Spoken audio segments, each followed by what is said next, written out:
I grew up in Washington, D.C. At 13 or so, my mom passed. At 14 or so, my father committed suicide. I started using drugs, and I just constantly started just going back and forward to jail, back and forward, back and forward. And I laid there and told myself if I was able to get out of this situation, I wouldn't be back here anymore.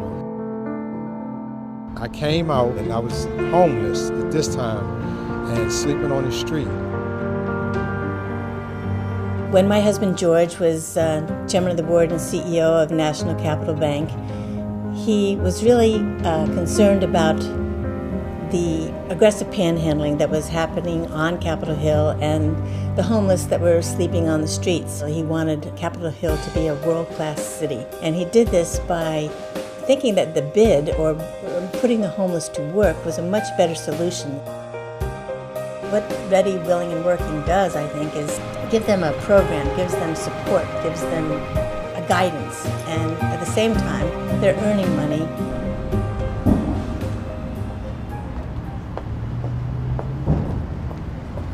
We care very much about the community we are in. Any success that we've had over a period of time is because of the community.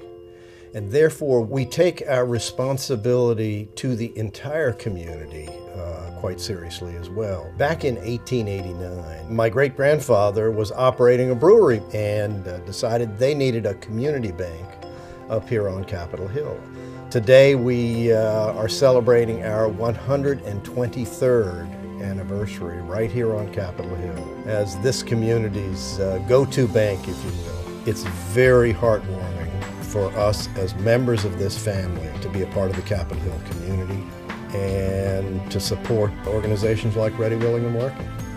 But I think Ready, Willing, and Working does a job that is both unique and very positive in taking people who are less fortunate, who have addiction problems, and rehabilitating them.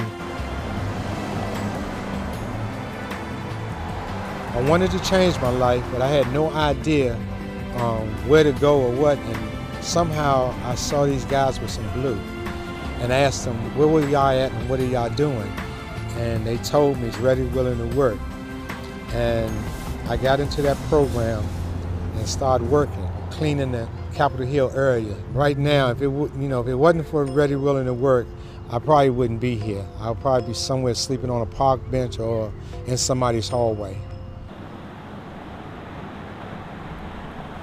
These gentlemen have been knocked down, but because of Ready, Willing, and Working, they're able to get back up. Let's not forget the decision that these men make and the struggles that they've had and the courage they've displayed in order to get to the point that they are. I personally know the struggle to overcome the addiction to alcohol. You know, everybody has a different story, but then again, everyone is so similar. It doesn't make any difference how you got there, it's how you get out of it.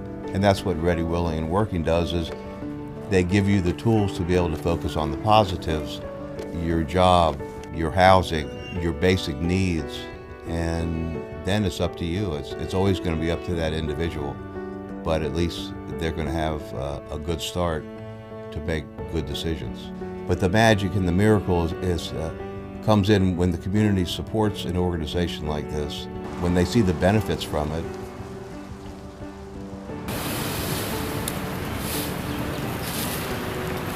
Ready, Willing, to Work has also helped me get my life on track where I can manage a lot of things in my life. You learn to respect other people, trust people also, and you build back your self-esteem. Being that I'm clean and sober, I'm able to establish 2 bank accounts and have money saved up with a 401k. I'm also about to get married. I didn't ever thought I would be getting married, and I'm a very fortunate young guy to be having a young lady like I have in my life. Ready, Willing, to Work has changed my life. They don't want a handout, you know, all they want is a job. We're going to do everything we can to continue our support and grow our support, because that's how worthwhile we think it is. And I see the benefits getting larger and larger every year.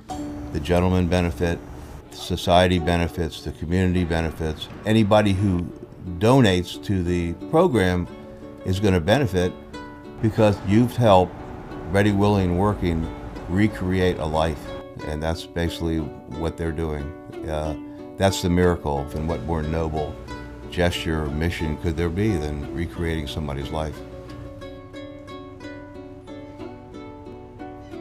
My husband, after dining with these men and getting to know their stories, he realized that, he was just like them. They might have even had more courage because they didn't have the opportunity that he had. And he admired that greatly.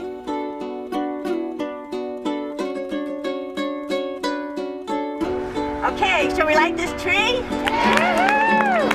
Merry Christmas!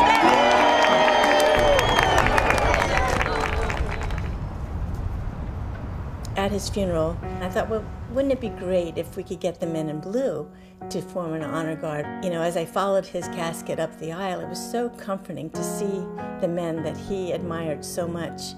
And they might have thought it was an honor guard for him, but in reality, I think it was his final salute to them.